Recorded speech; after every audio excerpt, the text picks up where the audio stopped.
Slab ધરાશાયી થવાનો મામલો સામે આવ્યો। પૂર્વ મંત્રી અને ધારાસભ્ય ગણપત વસાવાએ આ ઘટનાને લઈને દુઃખ વ્યક્ત કર્યું છે। શાળાથી પરત ફરી રહેલા 3 પૈકી એક વિદ્યાર્થીનું મોત થયું હતું। 2 ઇજાગ્રસ્ત વિદ્યાર્થીઓ હાલ સારવાર હેઠળ છે। તો ડીવાયએસપી સહિતના કાફલાએ ઘટના સ્થળે પહોંચીને તપાસ આદરી છે। સુરતથી આ સમાચાર મળી રહ્યા છે। ગેલેરીનો સ્લેબ ધરાશાયી થવાનો મામલો સામે આવ્યો હતો, ત્યારે પૂર્વ મંત્રી અને ધારાસભ્ય ગણપત વસાવાએ આ ઘટનાને લઈને દુઃખ વ્યક્ત કર્યું છે। સ્કૂલથી પરત ફરી રહેલા 3 વિદ્યાર્થીઓ પૈકી એકનું આ ઘટનામાં મોત નીપજ્યું હતું, ત્યારે 2 ઇજાગ્રસ્ત વિદ્યાર્થીઓ હાલ સારવાર હેઠળ છે।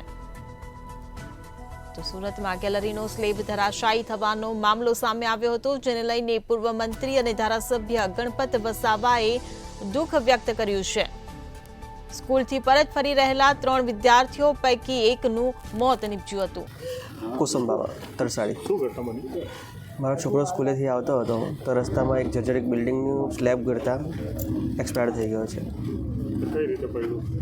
બિલ્ડિંગ જર્જરિત હતી એટલે ઉપરથી પડ્યો સ્લેબ।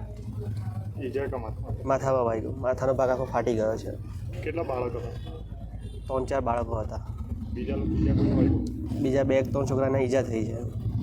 શું કહેવું છે તમારું? માંગ શું છે?